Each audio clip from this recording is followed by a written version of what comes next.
Hello friends, स्वागत है आपका अपने यूट्यूब चैनल एडवाइस क्लासेज पे। फ्रेंड्स, काफ़ी सारे दिनों से अपन सोच रहे थे कि बीएससी सेकेंड ईयर की क्लासेज भी जल्दी स्टार्ट हो जाए तो बढ़िया रहेगा।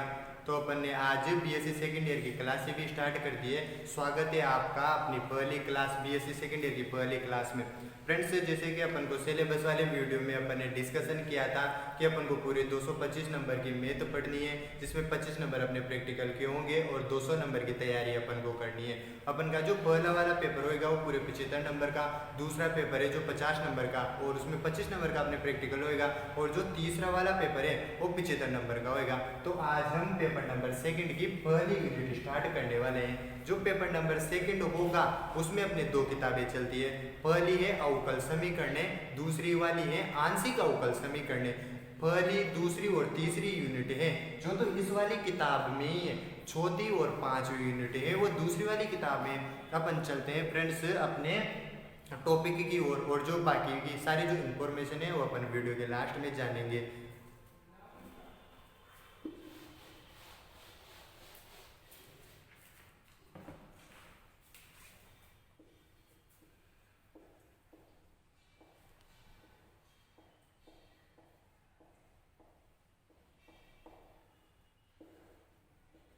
देखिएगा फ्रेंड्स, अवकल समीकरण ये वाली बुक है, इसमें काफ़ी सारे एप्लीकेशंस आते हैं, काफ़ी सारे फॉर्मूले आते हैं। सीधा सीधा ये कहना है मेरे प्यारे फ्रेंड्स आपसे कि इस बुक में अपन जितनी प्रैक्टिस करें उतनी कम है।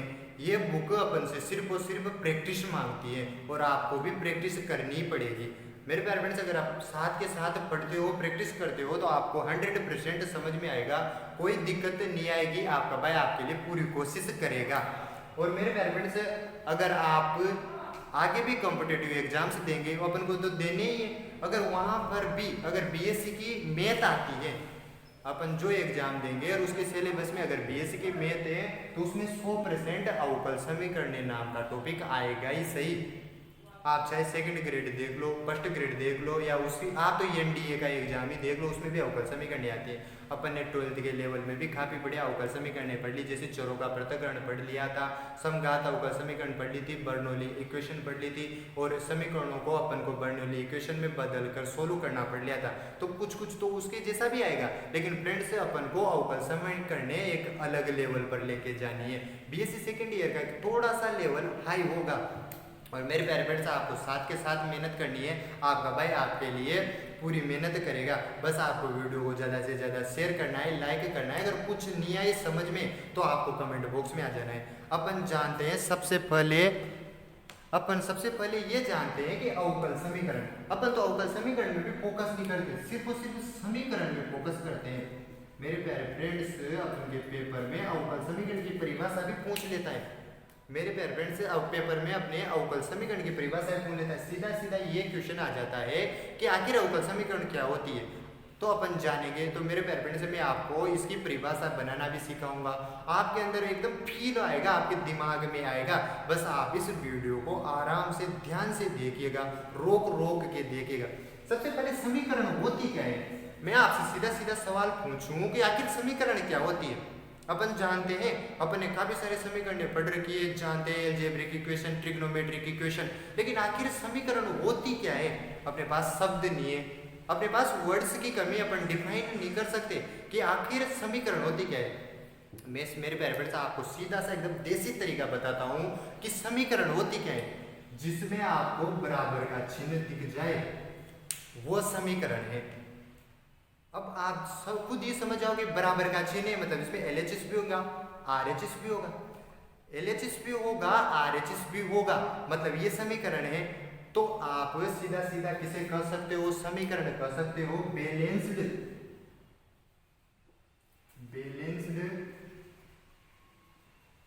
रिलेशन।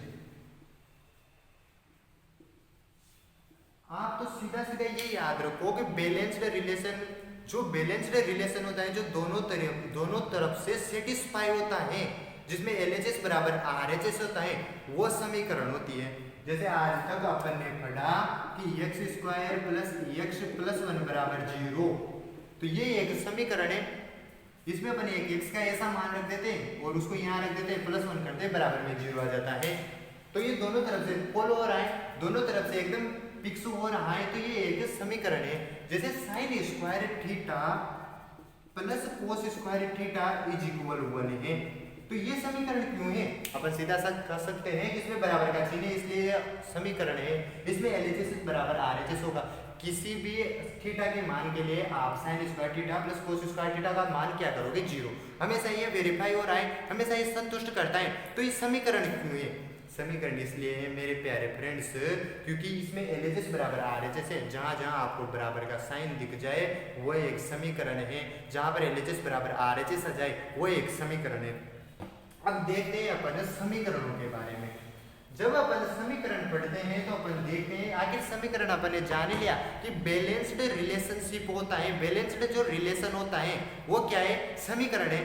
अब जैसे मान लो मेरे पैराग्राफ से एक्स स्क्वायर प्लस 1 बराबर 0 है, ये समीकरण है। अपन इसको क्या कहेंगे? Algebraic equation. एलजेब्रिक इक्वेशन कहेंगे, बीजगणितीय समीकरण कहेंगे। आखिर क्यों बीजगणितीय समीकरण कहेंगे? इसलिए कहेंगे कि इसमें बीजगणितीय फलन की प्रधानता है। XYZ अपने बीजगणित में आता है, तो इसमें बीजगणितीय फलन की प्रधानता है, इसलिए इसे अपन क्या कहेंगे? इसलिए इसे कहेंगे अपन बीजगणितीय समीकरण। Sine square theta plus 2 sine theta plus 1 मान लिया अपन ने कोई इक्वेशन है, तो इसको क्या कहेंगे? त्रिकोणमितीय समीकरण कहेंगे, ट्रिग्नोमेट्रिक इक्वेशन कहेंगे। क्यों कहेंगे ट्रिग्नोमेट्रिक इक्वेशन? क्योंकि इसमें त्रिकोणमितीय फलनों की प्रधानता है।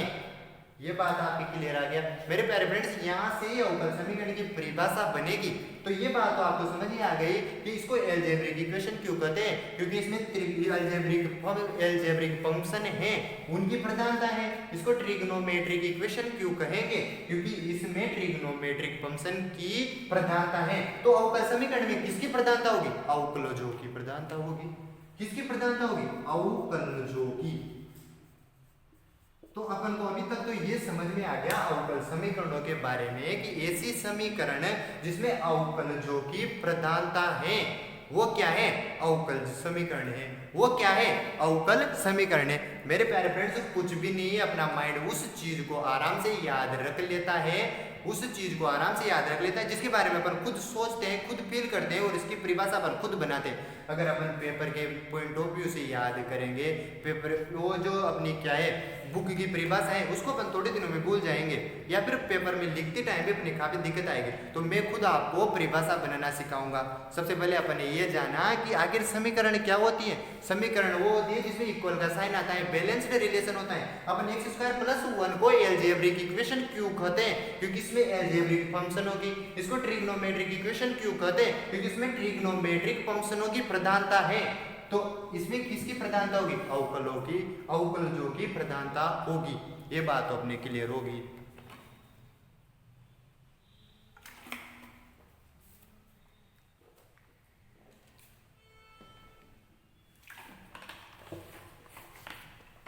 अपने ये हो गया, फिक्स हो गया कि अवकल समीकरणों में जो अवकल समीकरण है उसमें अवकलजों की प्रधानता होगी।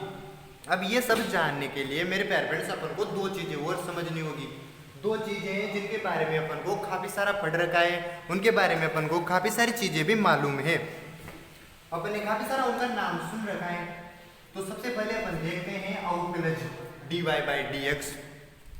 सबसे पहले यह है dy/dx। इसका मतलब क्या होता है? y में x के सापेक्ष परिवर्तन की दर। क्या होता है मेरे प्यारे फ्रेंड्स? अपन ने अब तक पढ़ा कि जैसे वेग में परिवर्तन की दर क्या कहलाती है? त्वरण कहलाती है। दूरी में परिवर्तन की दर क्या कहलाती है? चाल कहलाती है। वैसे y में x के सापेक्ष परिवर्तन की दर, इसका मतलब है x तो फिक्स है, x में कोई परिवर्तन हो रहा है क्या? नहीं हो रहा ना। किसमें परिवर्तन हो रहा है? y में परिवर्तन हो रहा है। जैसे y में परिवर्तन होगा, किसके सापेक्ष होगा? x के सापेक्ष होगा। तो अपन x को क्या कर सकते हैं? स्वतंत्र चर कह सकते हैं अपन इसको। और ये y है, किसमें आश्रित है? किसमें डिपेंडेंट है? किसमें डिपेंडेंट है? x में डिपेंडेंट है, तो इसको अपन क्या कर सकते हैं? आश्रित चर। अब मेरे प्यारे फ्रेंड्स, y में तो dy/dx में तो अपन को पता चल गया कि कौन आश्रित है कौन निराश्रित है। कौन आश्रित है और कौन स्वतंत्र है। अपन को पता चल गया ना सीधा सीधा dy बाई dx में, तो अपन सीधा सीधा जान लेते हैं कि y है ना जो ऊपर रहता है वो तो आश्रित चर रहता है, और जो नीचे रहता है x वो स्वतंत्र चर रहता है। लेकिन मेरे प्यारे फ्रेंड्स, जैसे मान लो आप y बराबर एक्स स्क्वायर है, तो इसमें अपन बता सकते हैं कि कौन आश्रित है कौन निराश्रित है, कौन आश्रित है और कौन स्वतंत्र है। जैसे मैंने बोल दिया आपसे कि x बराबर 1 तो वैल्यू 1 है, x बराबर 1 वैल्यू 2 है, x बराबर 1 वैल्यू 3 है, ये बोल दिया मैंने। तो y बराबर क्या होगा, एक बार अगर 1 रखेंगे तो 1 आएगा, एक बार में 4 आएगा, एक बार में क्या आएगा 9 आएगा। तो अपन कर सकते हैं, अपन को पता है y, अपन को x की वैल्यू पता है, तो अपन ये कहेंगे यार अपन क्या करते हैं x की सहायता से y की वैल्यू प्राप्त करते हैं। मतलब x तो क्या है, स्वतंत्र है, और x की सहायता से अपन किसकी वैल्यू फाइंड कर रहे हैं, y की वैल्यू फाइंड कर रहे हैं। x की सहायता से अपन किसकी वैल्यू फाइंड कर रहे हैं, y की वैल्यू फाइंड कर रहे हैं, क्योंकि y क्या है, आश्रित है। तो अपन को इस जगह से मेरे प्यारे फ्रेंड्स ये समझ में आ गया कि जो स्वतंत्र चर है ना उसके बारे में अपन को पता होता है। मेरे प्यारे फ्रेंड्स, स्वतंत्र चर है ना उसके बारे में अपन को पता होता है। जैसे मान लो अगर ऐसा हो गया, मैंने आपको वैल्यू दे दी y बराबर 1 तो 1 दे दिया, y बराबर 4 दे दिया, एक y बराबर 9 दे दिया, तो क्या अपन x की वैल्यू फाइंड नहीं कर सकते क्या, ये रिलेशन ये हो जाएगा, y बराबर रूट x हो जाएगा। मैंने कोई मैथमेटिकल गलती की क्या, नहीं की ना, रिलेशन भी वो का वही है, या तो y बराबर एक्स स्क्वायर लिखो या y बराबर रूट x लिखो, एक ही तो बात है ना। तो अपन y की सहायता से अपन x की वैल्यू निकाल सकते हैं, 1 y बराबर 2 और y बराबर 3, ये वैल्यू निकाली। तो इस जगह पर जो अपन ने वैल्यू घाटी, जो अपन ने वैल्यू निकाली, तो अपन कह सकते हैं इस जगह पर अपन को वैल्यू y की पहले से पता थी, अपन को y की वैल्यू पहले से पता थी, इसलिए अपन इसको क्या कर सकते हैं, स्वतंत्र, और अपन y की सहायता से x की वैल्यू फाइंड की, तो अपन इसको क्या कर सकते हैं, आश्रित। तो मेरे प्यारे फ्रेंड्स, आपको सीधा सीधा ये याद रखो कि स्वतंत्र तो क्या होता है, अपन को ज्ञात होता है। हाँ, तो सीधा एकदम याद रखो, स्वतंत्र तो अपन को ज्ञात होता है, और ज्ञात की सहायता से जिसे अपन फाइंड करते हैं वो आश्रित होता है। स्वतंत्र तो अपन को ज्ञात होता है, और ज्ञात की सहायता से जिसे अपन फाइंड करते हैं वो आश्रित होता है। अब मैं आपको एकदम गणित की परिभाषा से भी सिखाऊंगा। जैसे मान लो मेरे प्यारे फ्रेंड्स, y बराबर sin x है, मैंने y बराबर sin x लिखा, तो आप इसमें बता सकते हो क्या कौन आश्रित है और कौन निराश्रित है, कौन आश्रित है और कौन स्वतंत्र है। आज दिन तक अपन ये सोचा था कि इसमें x की वैल्यू रखते जाओ, y की वैल्यू आती जाएगी, तो इसका मतलब है x तो स्वतंत्र है लेकिन y इस पर निर्भर करता है। मेरे प्यारे फ्रेंड्स, ऐसा नहीं हो सकता कि x बराबर sin इनवर्स y हो जाए। अगर x बराबर sin इनवर्स y हो गया तो क्या ये संबंध गलत हो गया क्या, मैंने कोई मैथमेटिकल गलती कर दी क्या, नहीं की ना, बात तो वो की वही है, y बराबर sin x लिखो या x बराबर sin इनवर्स y लिखो। इस जगह पर अगर मैं x की वैल्यू 30 लिखता हूँ, इस जगह पर अगर मैं x की वैल्यू 30 लिखता हूँ, इस जगह पर अगर मैं x की वैल्यू 30 लिखता हूँ, 45 लिखता हूँ, 90 रखता हूँ, तो y की जो अपने पास वैल्यू आएगी y को वो बनना ही पड़ेगा, क्या बनना पड़ेगा, 1/2 1/√2 और y बराबर 1 लिखना पड़ेगा। अगर मैं इस जगह पर y बराबर, मान लो मैं y बराबर 1 लिख देता हूँ, y बराबर 1/2 लिख देता हूँ, तो x बराबर क्या आ जाएगा, x बराबर 1 इस जगह तो आ जाएगा 90, इस जगह पर आ जाएगा 45, इस जगह पर आ जाएगा 30 आ जाएगा। तो मेरे प्यारे फ्रेंड्स, अपन डायरेक्ट यू देख के नहीं बता सकते, dy बाई dx में तो फिक्स है, dy बाई dx में तो अपन कह सकते हैं कि कौन आश्रित होगा, कौन आश्रित होगा, कौन स्वतंत्र होगा। इसमें तो अपन डायरेक्ट कह सकते हैं कि जो ऊपर वाला होता है उसमें नीचे वाले के सापेक्ष परिवर्तन होता है, इसलिए यह तो स्वतंत्र होगा, और ये क्या होगा, ये इस पे निर्भर कर रहा है, मतलब ये आश्रित होगा। लेकिन ऐसी इक्वेशन आ जाए y बराबर एक्स स्क्वायर आ जाए, y बराबर एक्स क्यूब आ जाए, ऐसी इक्वेशनों में अपन डायरेक्ट मेरे प्यारे फ्रेंड्स ये नहीं कर सकते कि कौन आश्रित होगा कौन स्वतंत्र होगा। ये अगर मैथमेटिकल भाषा में कहे तो जब तक अपन को प्रांत, डोमेन, इंग्लिश में बोले तो डोमेन, ये पता नहीं होते, जब तक अपन किसी के भी बारे में ये नहीं कह सकते कि कौन आश्रित होगा कौन स्वतंत्र होगा। जैसे अपन सीधा सा एग्जाम्पल लेते हैं, जैसे अपन सीधा सा एक एग्जाम्पल ले लेते हैं परिधि का। जो परिधि होती है किसी वृत्त की परिधि क्या होती है? वृत्त की परिधि होती है 2 पाई r। अपन r की वैल्यू लिखते जाए, 1 लिखते जाए, 2 लिखते जाए, 3 लिखते जाए, परिधि अपने पास आती जाएगी। इसका मतलब है अपन को पहले r याद है, अपन को r का मालूम है ना कि r क्या होएगी, तभी तो अपन के पास परिधि आ रही है। तो इस जगह पर क्या होएगा? ये तो स्वतंत्र होएगा। अपन इसकी सहायता से किसे फाइंड कर रहे हैं? परिधि को फाइंड कर रहे हैं, मतलब ये क्या होएगा? आश्रित चर होगा। अगर ऐसा हो जाए r बराबर परिधि बटा 2 पाई हो गया, तो अपन परिधि की वैल्यू रखते जाएंगे, r की वैल्यू आ जाएगी। तो इस जगह पर क्या होएगा? परिधि अपन को पता है, मतलब परिधि स्वतंत्र हो जाएगी और r है जो अपन फाइंड करेंगे ये आश्रित हो जाएगी। तो मेरे प्यारे फ्रेंड्स, आपको कुछ क्लियर हुआ होगा कि अपन डायरेक्ट किसी भी वैल्यू को, किसी भी समीकरण को देख के ये नहीं बता सकते कि इसमें कौन सा चर है जो आश्रित है। अपन डायरेक्ट नहीं बता सकते कि कौन सा चर आश्रित है और कौन सा चर स्वतंत्र है। अपन dy बाई dx में आराम से बता सकते हैं कि जो नीचे वाला होता है उसके सापेक्ष इसमें परिवर्तन की दर ज्ञात करते हैं। तो अपन को बताइए, ये तो फिक्स है, ये तो फिक्स है, इसमें परिवर्तन हो रहा है, मतलब ये आश्रित है और ये स्वतंत्र चर है। अपन को ये तो पता चल गया, ये बात तो अपने कन्फर्म हो गई। तो मेरे फ्रेंड्स, अपन को dy बाई dx में ये याद रखना है कि जो ऊपर वाला होता है वो तो क्या होता है? इसमें आश्रित होता है, मतलब ये तो स्वतंत्र चर है और ये आश्रित है। मेरे फ्रेंड्स, आपको लगभग आश्रित और निराश्रित का समझ में आ गया होगा। ये चीजें हैं जो अपन को जाननी होती है और सबसे जो अपन के सबसे ज्यादा काम पड़ेगा वो dy बाई dx में होगा। आपका मेन फोकस इसमें होना चाहिए। जरूर नहीं है dx बाई अगर dy आ जाए तो इस जगह पर y स्वतंत्र हो जाएगा और x इस पर निर्भर हो जाएगा। अब चलते हैं अपनी अवकल समीकरण पर। अब चलते हैं अपन अपनी अवकल समीकरण पर। अभी अपन ने समीकरण के बारे में डिस्कशन कर लिया था और स्वतंत्र और आश्रित चर के बारे में डिस्कशन किया था। जो अपनी अवकल समीकरण थी ना मेरे प्यारे फ्रेंड्स, वो मेरी अवकल समीकरण थी। मैंने कहा कि आखिर समीकरण क्या होती है? समीकरण वो होती है जिसमें बैलेंस्ड रिलेशनशिप होता है, दोनों तरफ से LHS और RHS बराबर हो, वो समीकरण कहलाती है। और एलजेब्रिक इक्वेशन क्या होती है? जिसमें एलजेब्रिक फलनों की प्रधानता होती है। ट्रिग्नोमेट्रिक इक्वेशन जिसमें ट्रिग्नोमेट्रिक फलनों की प्रधानता होती है। वैसे ही अवकल समीकरण में अवकलजों की प्रधानता होगी। अब अवकल समीकरण की परिभाषा अपन क्या याद रखें? आप कहोगे कि यार बहुत सारी देर होगी, समझा दिया, अवकल समीकरण भी अपन को पता चल गई, कोई बात नहीं है, लेकिन आखिर परिभाषा क्या होएगी, हम पेपर में क्या लिखेंगे? मेरे प्यारे फ्रेंड्स, अवकल समीकरण वो होती है जिसमें एक तो आश्रित चर हो, क्या हो? आश्रित चर हो, स्वतंत्र चर हो और एक आश्रित चर का स्वतंत्र चर के सापेक्ष अवकलज विद्यमान। मेरे फ्रेंड्स, अपन खुद रियलाइज करेंगे, खुद फील करेंगे कि आखिर अवकल समीकरण क्या होती है।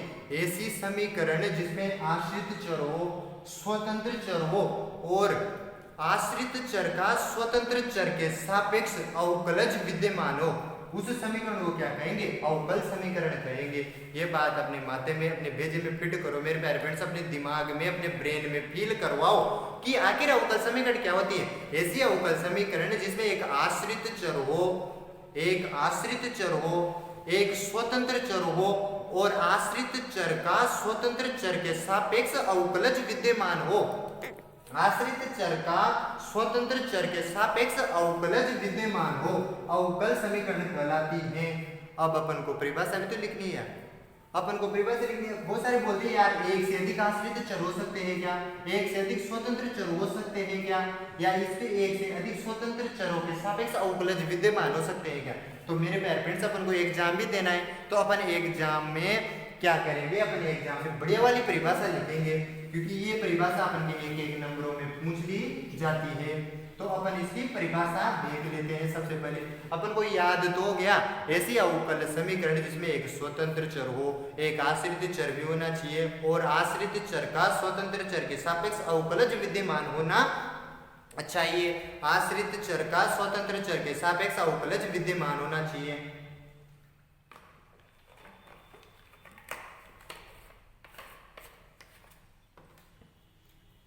अब अपन देखते हैं मेरे प्यारे फ्रेंड से परिभाषा।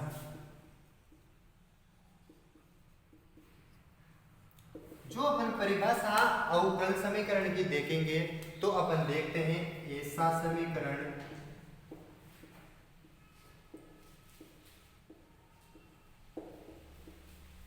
जिसमें आश्रित चर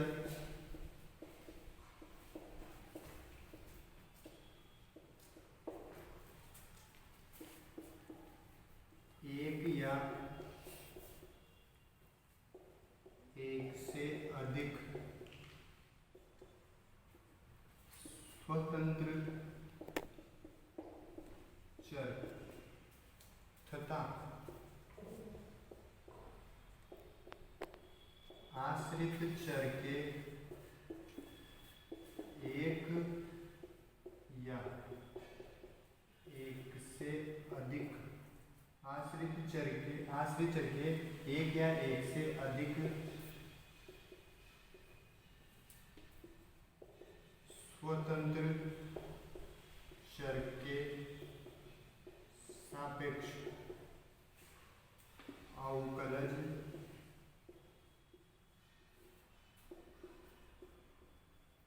विद्यमान को अवकल समीकरण कहलाती है। ठीक है मेरे प्यारे फ्रेंड्स, अपन ने सबसे पहले जाना कि आखिर अवकल समीकरण में होता क्या क्या है। एक तो आश्रित चर होता है, एक स्वतंत्र चर होता है। एक आश्रित चर का स्वतंत्र चर के सापेक्ष अवकलज विद्यमान होता है। आश्रित चर का स्वतंत्र चर के सापेक्ष अवकलज विद्यमान होता है। तो अपन ने सबसे पहले क्या लिखा, ऐसा समीकरण जिसमें आश्रित चर एक या एक से अधिक स्वतंत्र चर हो सकते हैं तथा आश्रित चर के एक या एक से अधिक स्वतंत्र चर के सापेक्ष अवकलज विद्यमान हो। जब एक या एक से अधिक स्वतंत्र चर होगा तो उसके सापेक्ष अवकलज विद्यमान हो सकते हैं। ये एक या एक से अधिक वाली लाइन अपन को एक्स्ट्रा ऐड करनी है अपनी उस परिभाषा में। अपन डायरेक्ट याद रख सकते हैं अपनी मेमोरी में, ये स्टोर कर सकते हैं कि अवकल समीकरण क्या होती है जिसमें एक आश्रित चर हो, एक स्वतंत्र चर हो तथा आश्रित चर का स्वतंत्र चर के सापेक्ष अवकलज विद्यमान हो। अब जिस जिस जगह पर स्वतंत्र चर है उसके आगे एक या एक से अधिक लगाना है। मेरे प्यारे फ्रेंड्स, ये एक या एक से अधिक वाली चीज है ना, इसके आधार पर अवकल समीकरणों को दो पार्ट्स में डिवाइड किया गया है। इसके आधार पर या तो एक हो या एक से ज्यादा हो। तो जो जिसमें एक स्वतंत्र चर होगा उसे तो कहेंगे अपन साधारण अवकल समीकरण। जिसमें एक से अधिक होगा उसे कहेंगे अपन आंशिक अवकल समीकरण। मेरे प्यारे फ्रेंड्स, अब तक अपन ने जो कुछ भी पढ़ा, क्या कि समीकरण क्या होती है। तो समीकरण के बारे में पढ़ लिया अपन ने सबसे पहले कि समीकरण क्या होती है। बैलेंस्ड रिलेशनशिप होता है। किसी भी समीकरण में LHS और RHS का बराबर होना सबसे ज्यादा जरूरी है। LHS और RHS बराबर हो गया, फिर अपन ने देखा कि त्रिकोणमितीय समीकरण क्या होती है, जिसमें त्रिकोणमितीय फलनों की प्रधानता होती है। वैसे का वैसे अपने अवकल समीकरण क्या होगी, जिसमें अवकलजों की प्रधानता होगी, वो अवकल समीकरण कहलाएगी। अपन ने इसकी परिभाषा के बारे में सबसे पहले जाना कि ऐसी समीकरण जिसमें एक आश्रित चर होना भी जरूरी है, एक स्वतंत्र चर होना चाहिए, आश्रित चर का स्वतंत्र चर के सापेक्ष अवकलज विद्यमान होना चाहिए, उसे अपन अवकल समीकरण कहेंगे। और स्वतंत्र चर एक या एक से अधिक हो सकते हैं। किसी भी समीकरण में स्वतंत्र चर एक या एक से अधिक हो सकते हैं। आप इस चीज को स्टार पॉइंट करके लिख लो कि किसी भी समीकरण में जो स्वतंत्र चर है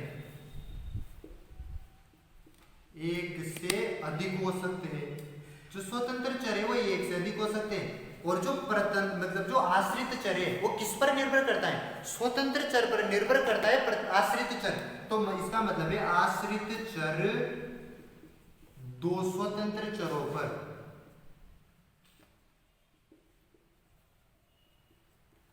निर्भर कर सकता है। आप इस चीज को याद रख लो। आप ये याद रख लो कि किसी भी अवकल समीकरण में दो स्वतंत्र चर हो सकते हैं तथा जो आश्रित चर है वो दो स्वतंत्र चरों पर निर्भर कर सकता है। मेरे प्यारे फ्रेंड्स, अब तक अपन ने कुछ नहीं पढ़ा।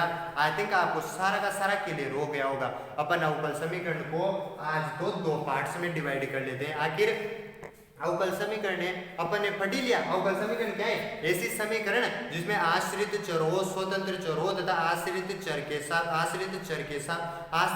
का स्वतंत्र चर के सापेक्ष अवकलज विद्यमान हो, अवकल समीकरण कहलाती है।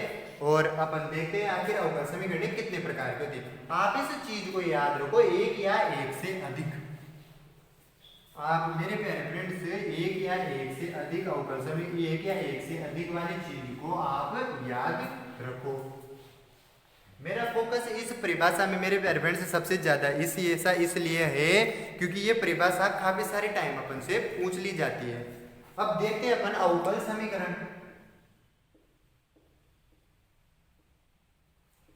अवकल समीकरण, अब अपन को पता है अवकल समीकरण कितने टाइप के होते हैं। अवकल समीकरण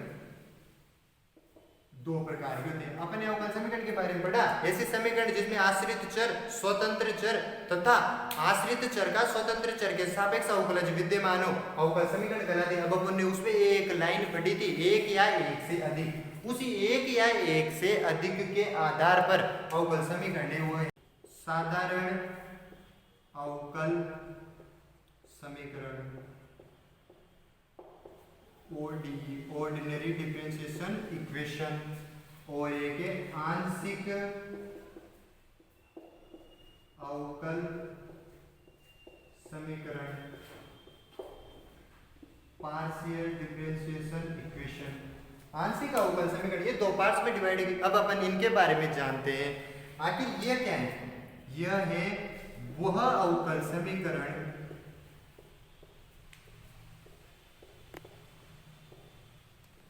जिसमें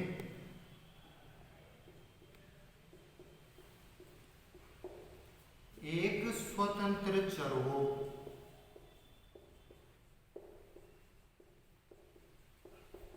वो अवकल समीकरण जिसमें एक स्वतंत्र चर हो साधारण अवकल समीकरण कहलाती है।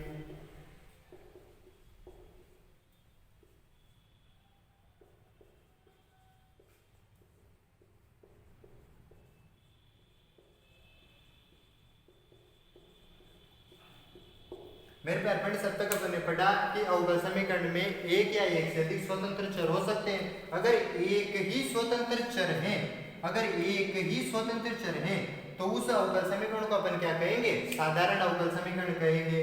और अगर वह अवकल समीकरण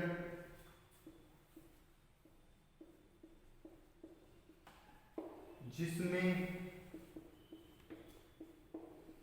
दो या दो से अधिक स्वतंत्र चर हो, आंशिक अवकल समीकरण कहलाती है। तो मेरे प्यारे फ्रेंड्स, अपन ने देख लिया अवकल समीकरण क्या होती है। वो अवकल समीकरण जिसमें आश्रित चर हो, एक या एक से अधिक स्वतंत्र चर हो तथा आश्रित चर का स्वतंत्र चर के सापेक्ष अवकलज विद्यमान हो, अवकल समीकरण कहलाती है। अगर उसमें एक ही स्वतंत्र चर है, अगर एक ही स्वतंत्र चर है तो साधारण अवकल समीकरण। अगर एक से अधिक है, एक से अधिक मतलब दो या दो से अधिक स्वतंत्र चर विद्यमान है तो आंशिक अवकल समीकरण कहलाएगी। अपन देखते हैं इसमें तो क्या होगा, एक आश्रित होगा, एक आश्रित चर होगा, एक या एक से अधिक स्वतंत्र चर हो सकते हैं। और स्वतंत्र चर के सापेक्ष आश्रित चर का क्या होगा? अवकलज होगा। अगर एक ही स्वतंत्र चर है तो साधारण अवकल समीकरण, एक से अधिक है तो आंशिक अवकल समीकरण होगी। और अपन इसका एग्जांपल देख लेते हैं मेरे प्यारे फ्रेंड्स, dy/dx प्लस 2y बराबर 3। ये कोई भी एक एग्जांपल देख लो आप अवकल समीकरण का। आप देख सकते हो अगर अपन दूसरा वाला एग्जाम्पल देखें तो d2y upon dx² plus 4y बराबर 6, ये भी इसका एक एग्जाम्पल हो सकता है। या फिर अपन डायरेक्ट इस जगह पर ये साथ देख सकते हैं 3dy/dx बराबर 6, ये इसका एक एग्जाम्पल हो सकता है। अगर अपन इक्वेशन इसका जो एग्जाम्पल होगा वो होगा अपने dy/dx प्लस 3y बराबर 6, एक तो ये हो जाएगा, एक ये ले सकते हैं ये के d2y अपॉन dx² बराबर 1 प्लस dy/dx 3/2, अपने पास ये हो जाएगा एक तो साधारण अवकल समीकरण का। दूसरा है d2z upon dx² plus d2z upon dy² बराबर 0। ये जो आंशिक अवकलन का ये जो है वो आंशिक अवकलन का साइन है। अब देखते हैं मेरे भाई सब, मैंने कहा था कि इसमें 2 या 2 से अधिक स्वतंत्र चर होते हैं, मैंने कहा था। तो अपन की जो नीचे वाला होता है वो क्या होता है, स्वतंत्र चर होता है। इसमें रहे ना 2 स्वतंत्र चर, जो नीचे आएगा वो स्वतंत्र चर होएगा। एक तो x क्या है स्वतंत्र चर, एक क्या है y स्वतंत्र चर। तो मेरे प्यारे फ्रेंड्स अब तक अपन ने पढ़ा समीकरण के बारे में। समीकरण क्या होती है, बैलेंस्ड रिलेशन। बैलेंस्ड रिलेशन होता है उसे कहते हैं अपन समीकरण। जो अपनी अवकल समीकरण होती है वो क्या होती है, जिसमें एक तो स्वतंत्र चर हो, एक आश्रित चर हो, स्वतंत्र चर का आश्रित चर के सापेक्ष अवकलज विद्यमान हो, अवकल समीकरण कहलाती है। अब ये अवकल समीकरण कितने प्रकार के होते हैं, 2 प्रकार के होते हैं, साधारण अवकल समीकरण, आंशिक अवकल समीकरण। साधारण अवकल समीकरण में एक स्वतंत्र चर होता है, आंशिक अवकल समीकरण में 2 या 2 से अधिक स्वतंत्र चर हो सकते हैं। मेरे प्यारे फ्रेंड्स अब तक अपन ने ये पढ़ा, आप इस वीडियो को आराम से देखिएगा। आज अपन ने सिर्फ 3 से 4 परिभाषाएं पढ़ी है। इन परिभाषाओं को एक बार तो आप देख लीजिएगा, उसके बाद में आपको वीडियो पॉज कर करके देखना है, नोट्स बनाने हैं। और इसके बाद में अगर आपको कोई दिक्कत आए तो कमेंट बॉक्स में आपका स्वागत है। आपके लिए रोज एक वीडियो आएगा, उस वीडियो के बारे में आपको पढ़ना है, उस वीडियो के नोट्स बनाने हैं। अगर आपको कोई दिक्कत आए तो आप कमेंट बॉक्स में कोई भी दिक्कत डाल सकते हैं, और डिस्क्रिप्शन में हमारे व्हाट्सएप नंबर है, आप उन पर अपनी दिक्कत डाल दीजिएगा। और अगर आपको कॉल में बात करनी है तो आप बता दीजिएगा कि हमें कॉल चाहिए, तो हमारी तरफ से आपको रिटर्न कॉल आ जाएगा। आपका भाई आप सबके लिए पूरी मेहनत करने की पूरी मेहनत कर रहा है, बस आपके प्यार और सपोर्ट की जरूरत है। तो आप इस वीडियो को ज़्यादा से ज़्यादा शेयर कीजिएगा। अगर आपके पास कोई बेटर सजेशन हो, एडवाइज हो, जिससे मैं कुछ और ज़्यादा बढ़िया कर सकूं, या आपको कुछ चीज़ बढ़िया नहीं लग रही हो, तो आपका मोस्ट वेलकम है। आपकी हर बात को माना जाएगा। ये यूट्यूब चैनल सिर्फ और सिर्फ आपकी हेल्प के लिए बनाया गया है। अगर ये वीडियो सिर्फ एक स्टूडेंट के लिए भी हेल्पफुल है तो मैं मानूंगा कि हाँ हम कुछ बढ़िया सा करने की सोच रहे हैं। तो फ्रेंड्स मिलते हैं अपने अगले वीडियो पर, तब तक के लिए bye bye, take care, love you all. मैं इस वीडियो के लास्ट में यही कहना चाहूँगा कि देखना फ्रेंड्स, एक दिन अपने पास भी डिजिटल बोर्ड होगा। अपना जो यूट्यूब चैनल है वो एजुकेशन के फील्ड में one of the famous education के जो चैनल है ना उनमें से एक होगा, और अपने वीडियोज पर मिलियंस ऑफ व्यूज आएंगे। बस आपके प्यार और सपोर्ट की जरूरत है। Thank you, bye bye, take care.